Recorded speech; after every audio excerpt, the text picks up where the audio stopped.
वही शीट निकालिए जहाँ तक हम आपको काम कराए थे। आपके पास कोई साइंस की बुक है? हाँ, साइंस की बुक कॉपी नहीं है तो फिर पढ़ किस में रहे आप लोग? साइंस में पहला चैप्टर क्या है? Units and measurement. साइंस में फिजिक्स का पहला चैप्टर क्या है? मोशन। हाँ, चैप्टर पहला क्या है? Motion in straight line. चलिए डाल दीजिए इक्वेशन ऑफ मोशन और इसको कायदे से नोट कीजिएगा।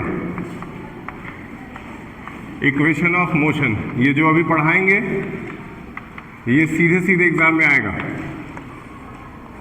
ये सीधे सीधे एग्जाम में आएगा, ध्यान में रखिएगा। और तुम ये स्कूल का ड्रेस कब लोगे? आज ले लियो तो हीरोबाजी शुरू कर दियो स्कूल में तुम भी। जिस दिन पकड़ लेंगे ना बेटा, हम क्या कह रहे हैं, जिस दिन हम पकड़ लेंगे नंगिया तो उसी दिन बात करेंगे, क्योंकि हम तो देखे नहीं हैं। जिस दिन हम देखेंगे उस दिन तुमसे बात करेंगे। अभी फिलहाल पढ़ो।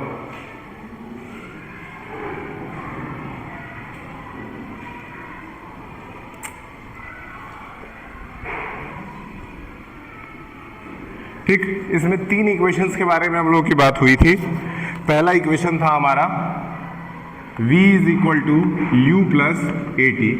इसका डेरिवेशन हम आपको करा दिए थे, एक बार फिर से रिवाइज करेंगे। v is equal to u plus a t को एक साइड रखेंगे। दूसरा इक्वेशन था s is equal to u t plus half a t square, ये दूसरा इक्वेशन था, इसका भी डेरिवेशन हम करा दिए थे।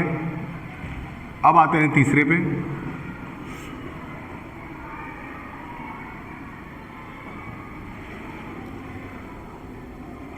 तीसरा इक्वेशन है v square minus u square is equal to 2as। v square minus u square is equal to 2as। ये तीनों का तीनों डेरिवेशन 3 नंबर में आपके एग्जाम में आएगा, आपके साइंस टीचर से मैं कह दूंगा ये सवाल डालने के लिए, इसीलिए इसको बहुत सीरियसली पढ़िए। ठीक है, ये बहुत सीरियसली पढ़िए।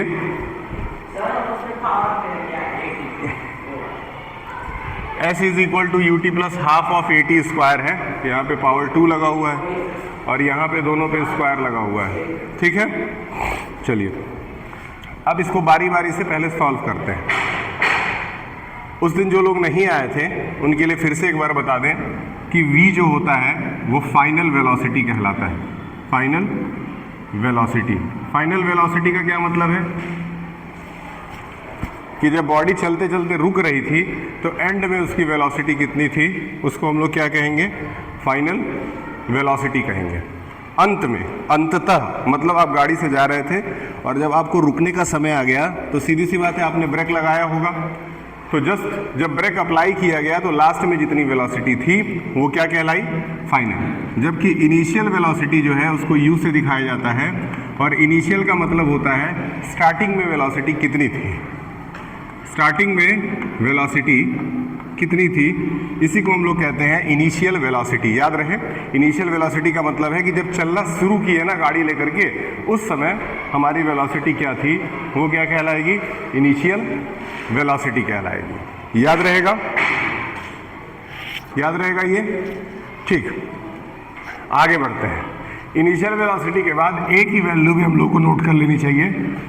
a जो है वो क्या कहलाता है? एक्सेलरेशन कहलाता है, एक्सेलरेशन। याद रहे a जो है वो क्या कहलाता है? एक्सेलरेशन। एक्सेलरेशन शब्द जो है वो एक्सेलरेटर से ही बना है, उस दिन बताया गया था। एक्सेलरेशन का मतलब है अपने स्पीड को धीरे धीरे बढ़ाते रहना।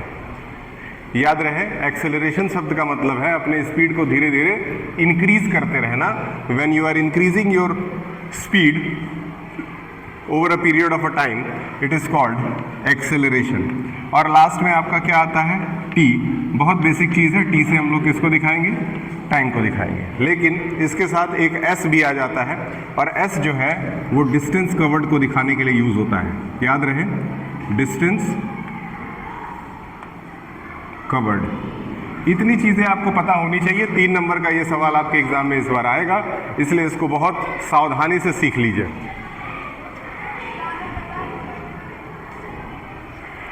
ठीक है, हमको ये वाला पार्ट फिर से मिटाना पड़ेगा, इसलिए इसको आप नोट कर लीजिए।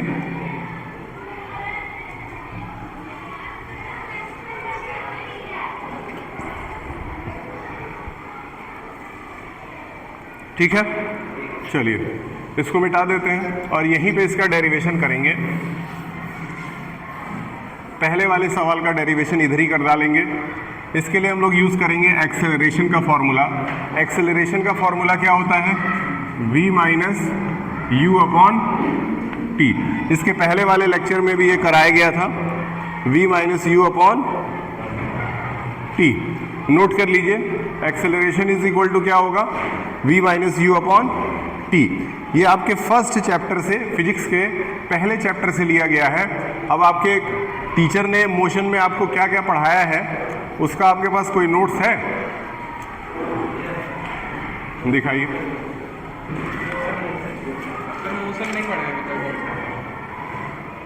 ये तो पढ़ाया गया है। ये कौन सा चैप्टर है?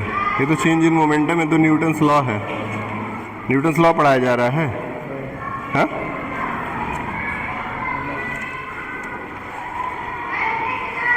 चलिए ठीक है, कोई बात नहीं। ये 3 नंबर का सवाल है, इस सेंस में इसको सीखना आपके लिए बहुत ज़रूरी है। कैसे सीखेंगे? देखिए, आप इसको t को ऊपर भेज देंगे। t को ऊपर भेज देंगे, ये क्या बन जाएगा? at is equal to v minus u. 1 minute, हाँ तुम लोग जा रहे हो, घंटी लग गई क्या? नो सर, वो मेरे स्टमक पेन हो रहा है ना। तो ये क्यों जा रही है साथ में? सर पता है, सर जा रहा है।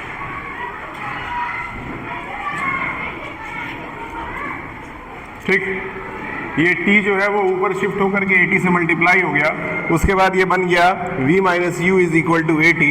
इधर उधर ट्रांसफर कर दिए, मतलब इसको इधर कर दिए, इसको इधर कर दिए। v minus u is equal to क्या हो गया?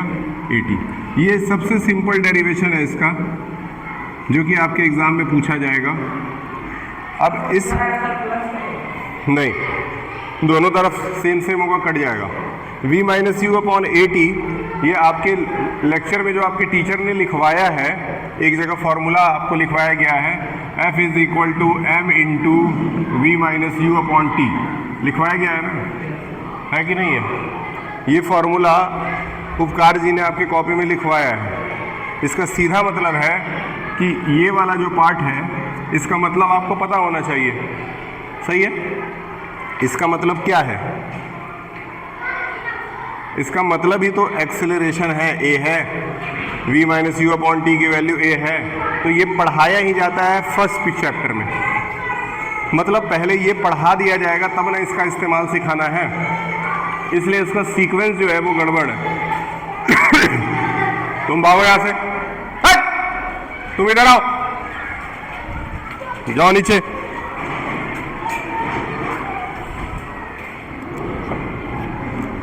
ठीक, ये याद रहे, इसका सीक्वेंस गड़बड़ है, इसीलिए उसको सही सीक्वेंस में हम लोग पढ़ रहे हैं। तो पहले तो याद हो गया, v minus u upon T की वैल्यू क्या होती है?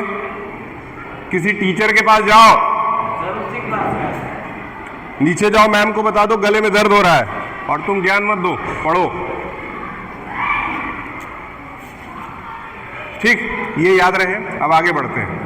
अब आगे बढ़ेंगे, एक बार फिर से इसको रिपीट कर दें। आपको सिर्फ क्या करना है? एक्सेलरेशन का फॉर्मूला लिखना है। एक्सेलरेशन का फॉर्मूला लिख करके t को ऊपर भेज देना है। at is equal to v minus u हो जाएगा, तो v minus u is equal to 80 पहला इक्वेशन। 3 नंबर का सवाल है, इसका मतलब 1 नंबर आपको इसमें मिल जाएगा। अगले पार्ट में आते हैं। अगला पार्ट जो है वो डिस्टेंस कवर्ड पे है, यानी s इज इक्वल टू लिखेंगे एवरेज वेलोसिटी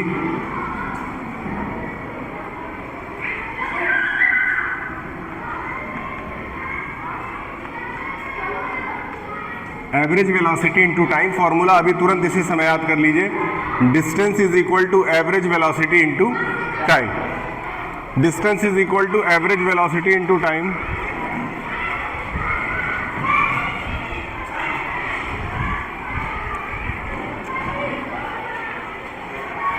ठीक, अब एवरेज वेलोसिटी का फॉर्मूला इसके पहले वाले लेक्चर में लिखवाया गया था, कोई बता सकता है अपने से? तुम तो पिछले लेक्चर में थे ही नहीं।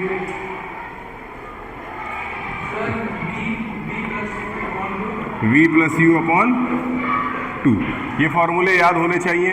अभी तो देख करके काम चल गया है, भविष्य में देख करके काम नहीं चलेगा, सही है ना। इंटू टी, याद रहे टी की जगह टी उतार दिए और एवरेज वेलोसिटी की जगह v प्लस यू बाई 2 रख दिए, याद रहे इतना। ठीक, अभी आगे इसको सॉल्व करते जाएंगे और आपका फाइनल फॉर्मूला यानी कि s is equal to u t plus half a t square अभी आ जाएगा इसको करते करते, देखिए कैसे आएगा।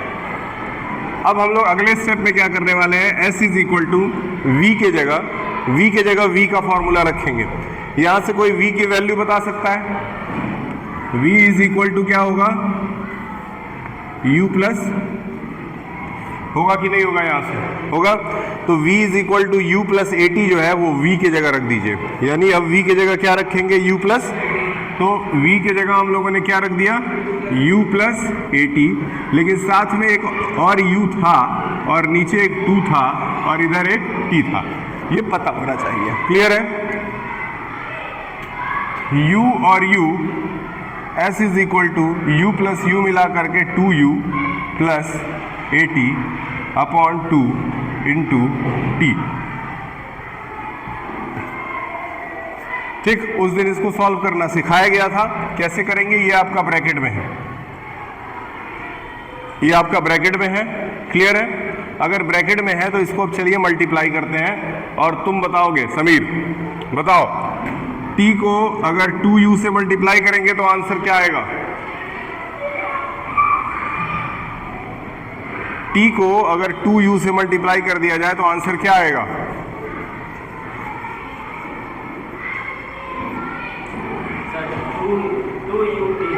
बैठिए, 2ut सही जवाब है इनका, आंसर आएगा 2ut और बीच में प्लस है। अब बताएं कि t को 80 से मल्टीप्लाई करेंगे तो क्या आएगा? तुमको बेटा कुछ नहीं समझ में आएगा, साल भर इस तरह से पढ़ोगी तुम।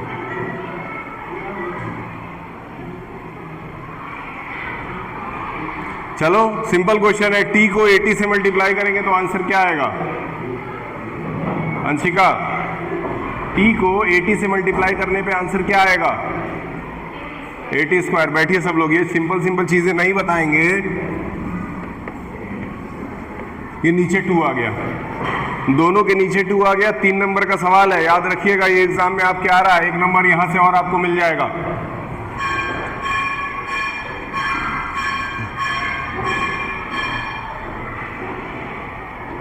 ठीक है, अब इसके बाद देखिए क्या करना है। इसके बाद करना यह है कि दोनों के नीचे 2 है, यानी s is equal to 2ut upon 2 है प्लस 80 स्क्वायर अपॉन भी 2 है। तो यहां से आप 2 से 2 काट सकते हैं आराम से, तो आपके पास सीधे फॉर्मूला ही आ गया। देखिए जो हमारा पहला लाइन का फॉर्मूला है ना, s is equal to u t plus half a t square, वही फॉर्मूला एट लास्ट आपका नीचे नजर आ रहा है। कैसे? s is equal to u t बच रहा है प्लस हाफ, ये हो गया आपका फॉर्मूला, ये आ गया आपका आंसर। समझ में आया? ये फॉर्मूला हमको प्रूफ करके लाना था, ये फॉर्मूला हम ला दिए। ठीक, इसका इस्तेमाल उन बच्चों के लिए जो मैथ लेकर के या बायोलॉजी लेकर के पढ़ेंगे, उनको एटलीस्ट क्लास 12 तक तो पढ़ेगा ही पढ़ेगा। इसके बाद से 9th के बाद ये same chapter it will be repeated in class 11th के मैथ्स में या 11th के बायोलॉजी में जो भी बच्चे मैथ्स बायोलॉजी से पढ़ेंगे उनको ये चैप्टर दोबारा पढ़ना पड़ेगा। इसके बाद आते हैं अपने तीसरे डेरिवेशन पे। तीसरे डेरिवेशन में भी फॉर्मूला सेम लिखेंगे, यानी s is equal to, note करिए, s is equal to average velocity into time. ठीक है, s इज इक्वल टू, इसको s दिखाओ,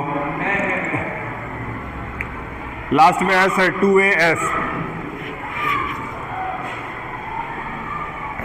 ठीक है, ध्यान में रहे, पढ़ाई के साथ कोई भी खिलवाड़ नहीं चलेगा।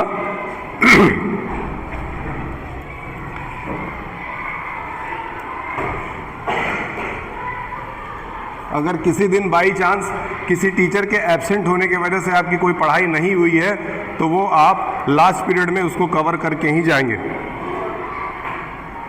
तीसरा डेरिवेशन बताइए, एवरेज वेलोसिटी का फॉर्मूला। अब तो चीटिंग करिए बिना भी बना सकते हो। क्या आएगा? सेम फॉर्मूला है फिर भी सोचो। देखे पिछली बार तो देख करके बता दिए, इस बार आता हुआ भी नहीं आया, क्यों? कोई बात नहीं, चलिए सीखिए, मेहनत करिए, आएगा। जो सीखना चाहता है उसके लिए हमेशा ज्ञान के दरवाजे खुले हुए हैं।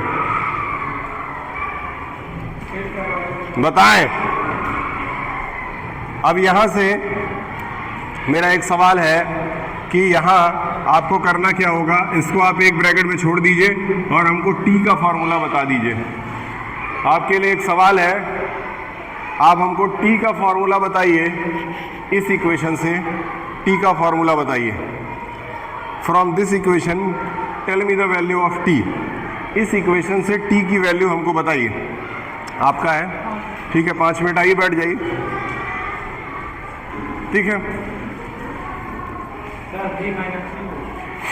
यहाँ से इस फॉर्मूले से सर, क्योंकि आप मैथ्स इन लोगों को पढ़ा रहे हैं तो जो बेसिक मैथ्स में जो आपका अलजेब्रा को किस तरह से इक्वेशन के अंदर ट्रांसफ़र किया जाता है इधर उधर, ये इन लोगों को सिखाना होगा। जैसे कि मान लेते हैं a is equal to v minus u upon t, एक फॉर्मूला दे दिया और इसमें कह दिया कि आपको t की वैल्यू बतानी है।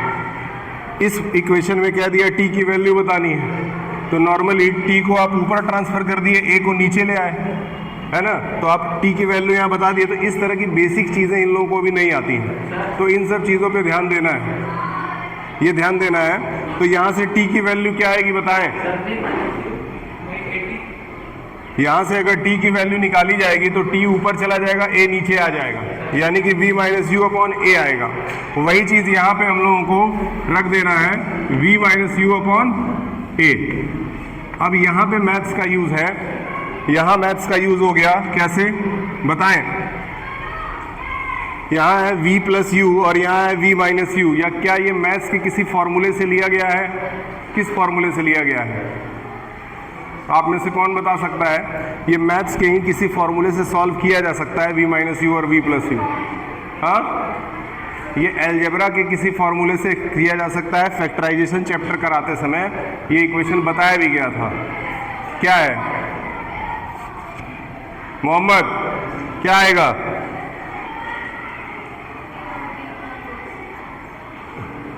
ठीक, एक फॉर्मूला है आपका a plus b, a minus b is equal to a square minus b square. ये कुछ उसी से मिलता जुलता नहीं दिख रहा है, ठीक है ना। जब तक बेसिक मैथ अच्छा नहीं होगा तब तक आप फिजिक्स के न्यूमेरिकल्स नहीं लगा सकते, इसलिए इन सब चीज़ों का ध्यान दीजिए।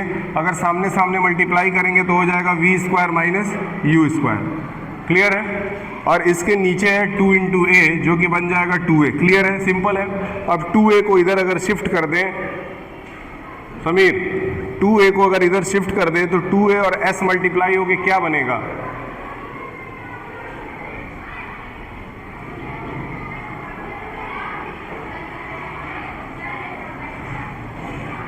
टू ए एस बनेगा, समझ गए ना सर। ये चीज़ें हैं, 2a को s से मल्टीप्लाई कर रहे हैं, मतलब बेसिक अलजेब्रा मल्टीप्लिकेशन है, तो वो चीज़ नहीं आ रहा है।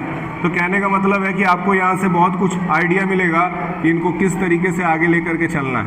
कहने का मतलब कि अगर आप इनको पढ़ाते समय ये समझते हैं कि इन लोगों को कुछ समझ में आ रहा है तो नहीं है, ये आपकी गलती है। फिर ये मान के चलिए कुछ नहीं आता है, बेसिक लेवल से इनको हर चीज़ बताना पड़ेगा। देखो सेम फॉर्मूला आ गया कि नहीं आ गया? बैठिए, आया कि नहीं आया? ठीक है, ये 3 फॉर्मूले हैं, यानी 3 इक्वेशन हैं, तीनों से 1-1 नंबर का सवाल, यानी 3 नंबर का सवाल आपके एग्जाम में बनेगा। बहुत इंपॉर्टेंट है, सर जी भी बैठे हैं, पूछ लीजिए इक्वेशन। ये तीनों इक्वेशन जो है मोशन के इक्वेशन है। इसके बाद फिर जाके न्यूटन्स लॉ आप लगा सकते हैं। न्यूटन्स लॉ इसके बाद का पार्ट है, याद रहेगा ये, ठीक है। अभी आप मैथ्स पढ़िए, मैथ्स पढ़ करके बेसिक चीज़ें अपनी सही कर लीजिए। इनको समय देना है, 3 चैप्टर तो लगभग तीसरे चैप्टर पे तो हम चल रहे थे, इसका मतलब है आपके पास समय है, आप आराम से इधर जो 20-22 दिन है ना, इसमें इन लोगों का रिवीजन करा के इन लोगों को मजबूत करना है। 2 पार्ट में डिवाइड कर दिया है 10th क्लास से। हाँ तो इसमें कुछ चैप्टर्स सर 10th के भी लिए गए हैं, बेसिक चैप्टर्स बेसिक भी है। हाँ और कुछ चैप्टर्स जो है वो पार्ट 2 में है, तो पार्ट 1 वाली बुक अभी आ गई है मार्केट में, ठीक है। तो वो मैंने पीडीएफ में लोगों को शेयर कर दिया। पार्ट 1 आ गया है ना, हाँ। पार्ट 1 अगर आ गया है तो पार्ट 1 का पीडीएफ इनको शेयर आप किए थे, वही जो भी पीडीएफ आप भेजे थे, हाँ। तो उससे फिर आप इन लोगों को पढ़ाना शुरू कीजिए। दूसरी चीज़ ये है कि जितने क्वेश्चंस मैंने लगवाए हैं वो सब इनके फेयर कॉपी में आप लेकर के इनको 10 तारीख के पहले आपको चेक कर देना है, ठीक है। ठीक है। ये चीज़ ध्यान में रखिएगा।